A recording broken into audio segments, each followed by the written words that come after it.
We are back. It's that time of the week for the best and worst matchups for fantasy football heading into week 8. We've been killing it on this series. And we're hitting at over a 65% rate on these good and bad matchup calls. Again, these are more, a lot of times, fringe starters, guys you're debating on. Should I start them? Should I not? It's not the obvious guys. It's not, it's not guys like Brees Hall or CD Lamb, because it's obvious to start those guys. That doesn't help you. You'll get the idea if you're new to the video here. First up is Caleb Williams going up against the Washington Commanders. Love this matchup for Caleb Williams. And when it comes to quarterbacks, guys, if you are new to this video series, what we're looking at is the offensive line versus defensive line matchup. And is there a plus matchup, significant plus matchup, or negative matchup for that player? Caleb Williams and Bears offensive line going up against the Washington Commanders and their defensive line. I like that for Caleb Williams. Wish Jaden Daniels was playing. I think that could be even better for just fantasy and scoring. Unfortunately, it looks like he might not play, but I still like Caleb Williams to continue his stretch of games where he is looking legit. He's looking really, really good here. Bo Nix. Bo Nix is actually QB 14 in points per game this year, averaging 15.5 points. He gives you a solid rushing floor, Bo Nix does, and he's going up against Carolina. And Carolina is one of those defenses you really want to match up against, and you really want to target for your fantasy players. Bo Nix, I think, will have a big game. Not a big game, but I think he'll have a low-end QB1 game against the Carolina Panthers. So if you're looking for a streaming quarterback for whatever reason, I know it's there are no bye weeks, so a little bit less helpful this week. But if you are looking for a streaming quarterback, I don't mind Bo Nix this week. And then Justin Herbert and the Chargers. They've been throwing the ball more than maybe we have expected. He just doesn't have receivers to make plays and score touchdowns for him. Threw for over 350 yards last week, which is kind of amazing. I think he had like 7 drop passes in that game or something ridiculous. But the Chargers offensive line going against the Saints offensive line. What am I looking for Justin Herbert? I'm looking for 202. Can you give me 200 passing yards, 2 touchdowns? Give me 20 yards on the ground. I'll be happy. But I think he can do that this week against the Saints. Now, there's a good chance they might just run all over them and not need to do much. But I think Herbert can give me 202, and I'm hoping he does that this week. Some bad matchups for quarterbacks. Russell Wilson, he's the consensus QB 22 this week. He's the QB2 in points per game, obviously just one game. Looks good. Some people might be thinking about starting him. I would try to not start him if possible. Just don't love that matchup. Giants in general get after the quarterback quite well.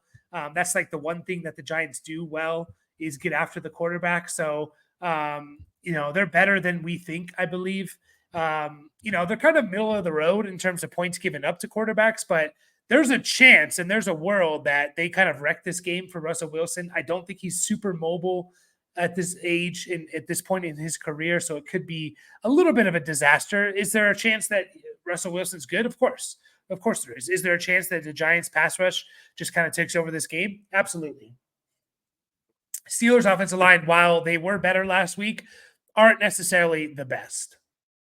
Brock Purdy. I hate this matchup for Brock Purdy going up against the Cowboys. Now, if the Cowboys' main guys are not there, then I'm all in on Brock Purdy, Micah Parsons and guys like that. If those guys are back, it's going to be a little bit tougher, in my opinion. Also, I think they can run all over the Cowboys. I think there's a good chance they will run all over the Cowboys, and that's kind of the way to beat the Cowboys. Micah Parsons is out, so that's good for Purdy, but still don't love the matchup. I think, again, the way to beat the Cowboys is through the run game, so I think it's a big Jordan Mason game, in my opinion. Drake May. Drake May, to me, is a quarterback that I don't want to start this week if you were thinking about it, but a rookie quarterback going up not only against a bad matchup in terms of offensive, defensive lines and pass rush. Patriots are giving up a pressure rate on 30% of Drake May, or 30% of their quarterbacks dropbacks. That's really high. And the Jets are getting a pressure on 33% of the opposing team's dropback. So you combine those two, and it could be a rough day for Drake May. Not to mention, he's a rookie going against this Jets defense. That could be a tough day for Drake May. Javonte Williams into the running backs here. Good matchup, in my opinion. Talked about it a little bit, but with Bo Nix. But Carolina is the team you want to target for your running backs in fantasy football. And the Broncos' offensive line is doing a really good job at run blocking this year. Their yards before contact for the Broncos on offense, 1.41. So their running backs are getting 1.41 yards before they're even touched.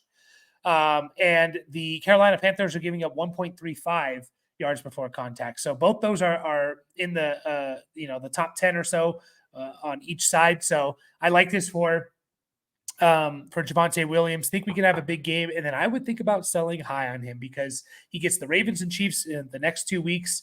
I think if you're going to sell high in Javonte, the time to do it is after this week. Use him to help you win this week and sell high on him.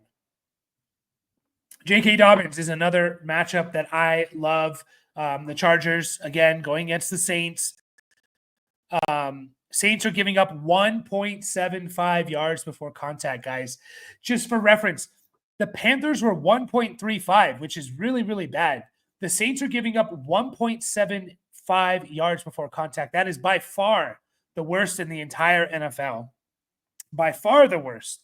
You're literally almost getting 2 yards every carry before you're getting touched against the Saints. And if you just fall forward, you're getting another 2 yards. So you're essentially like giving up, like 4 yards a carry or more.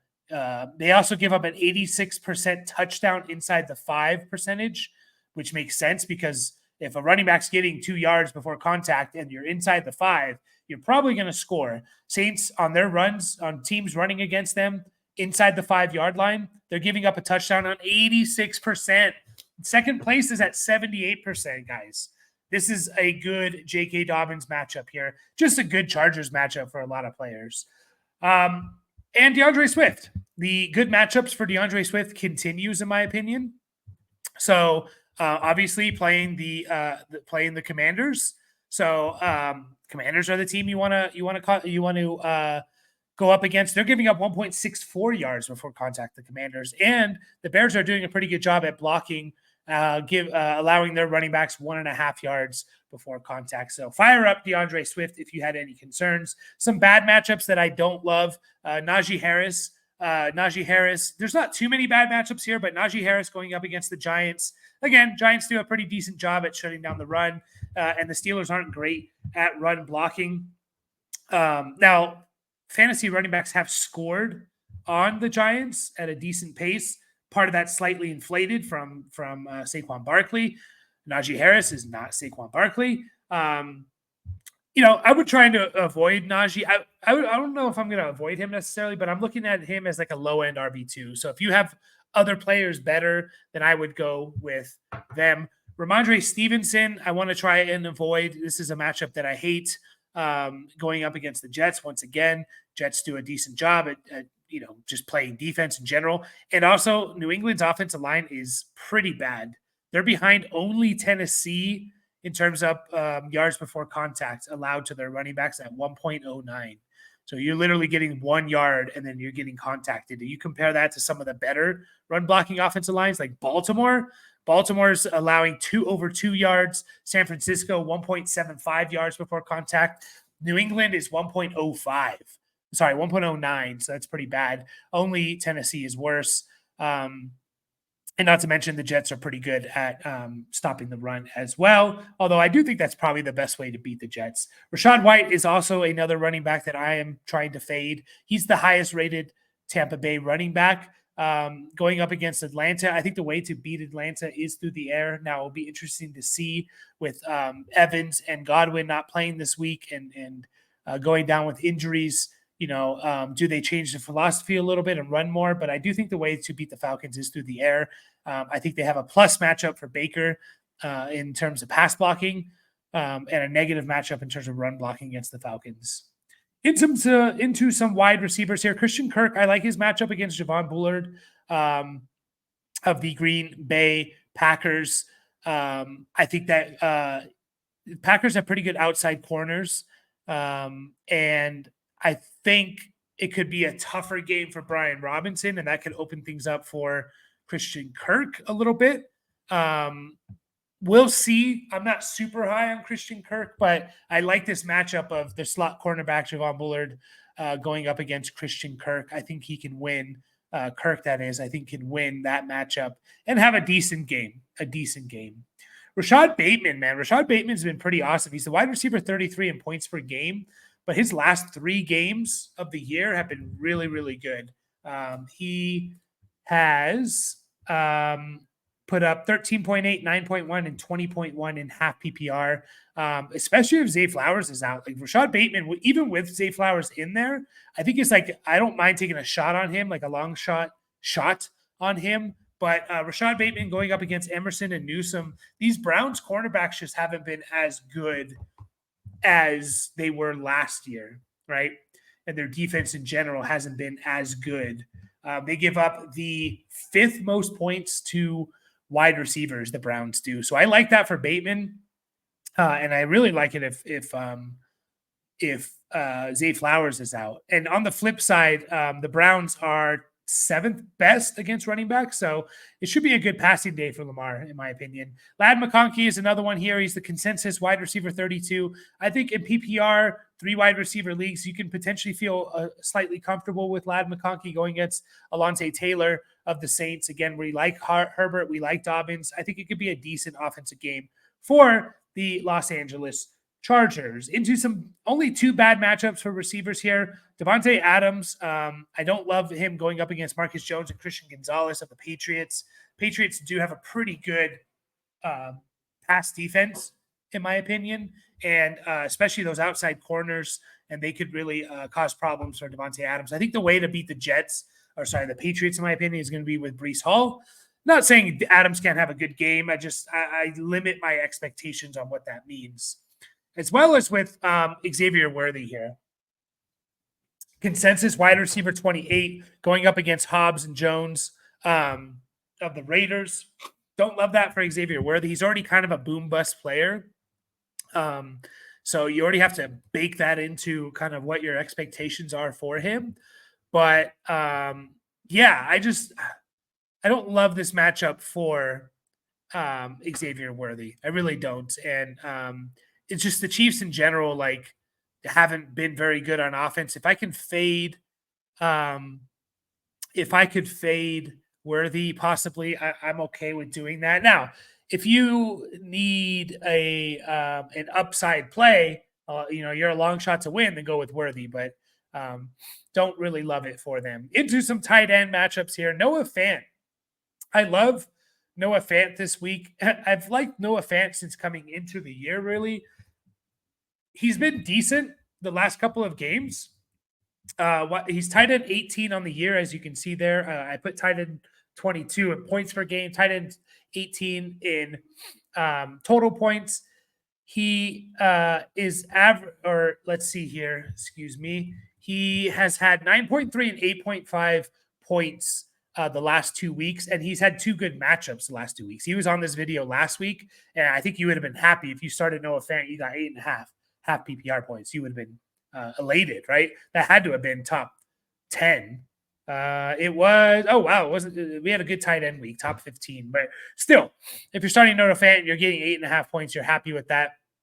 I like this matchup for Noah Fant going against Terrell Bernard, and I think he can potentially win that matchup. It's against the Bills, and what the Bills like to do is they shut down the deep stuff, and they say you can have all the stuff over the middle. So you generally see slot cornerbacks, tight ends, and running backs have pretty good receiving days against the Bills. So I like that for Noah Fant, and probably JSN as well. But I really like that for Noah Fant, and think he could have a pretty decent game here. Just looking at who was the big scorer last week? Yeah, Chigakonkwo last week for the Chigakonkwo and Tyler Boyd, 4 for 50, 5 for 53, 43 respectively. Like those are decent games for those 2 players over the middle, short area targets. Jonnu Smith once again has a good matchup. He's the tight end 15 in points per game. He's had good matchups. Now, Are they going to really focus on getting Waddle and Tyreek Hill the ball? Of course. And that might hurt Jonnu. We almost like Jonnu more with Tyler Huntley. But he was the tight end one last week. He's had 2 good weeks. He, 8.6 a bye week and then 19.1. I think he can win this against Kaiser White and the Arizona Cardinals. I think you can win. Just look at what Will Dissly did last week for the Chargers against Kaiser White mostly. He had 11 freaking targets and like 8 catches or whatever. I think this could be another Jonnu Smith game and just a good offensive game for the Cardinals. Tucker Kraft, if you needed any convincing, he is the tight end 8 according to consensus rankings, going up against Darnell Savage. The Jags just aren't very good defensively, and they haven't been very good against tight ends as well. They are 1, 2, 3, 4, 5, 6th worst against tight ends, the Jaguars are. And I'm not even sure how many really good tight ends they've played this year, which is even more so. Like, they played the Dolphins, they played the Browns without Njoku, right? They played the Bills with Kincaid, Dalton Schultz and the Texans, the Colts tight ends, and then Cole Kmet. And Hunter Henry. Hunter Henry just went off on them as well. So I like that for Darnell Savage. Think he can have a good game. What did Hunter Henry do against him? 8 for 92 is what Hunter Henry had last week. So Tucker Kraft, fire him up. And then just 2 bad matchups here. Zach Ertz going up against TJ Edwards and the Bears defense. Bears defense is just really good. Marcus Mariota is probably going to be starting. Bears are in the top 12, I believe, against tight ends. So sit down Zach Ertz and try to stream someone else if possible. And then Hunter Henry, who a lot of people might have picked up off the waiver wire recently. Don't love the matchup with the Jets and Quinnen Williams. Just don't love it for Drake May. Don't love it for Hunter Henry, Ramondre Stevenson. I think it could just be a bad offensive day for the Patriots. And just double checking what the Bears what the Jets have done against tight ends. They are 1 spot above the Bears. So there you have it, guys. Our good and bad matchups. Hey, give us a like and subscribe. I believe it's over 75% of you that watch our videos are not subscribed. It takes little to no effort. Our goal was 700 subscribers before the end of October. We hit that. We're at 708. Let's see how high we can get over the next week or so before October ends. So appreciate you all. Hopefully it helps you win your leagues your matchups this week. Catch you all in the next video.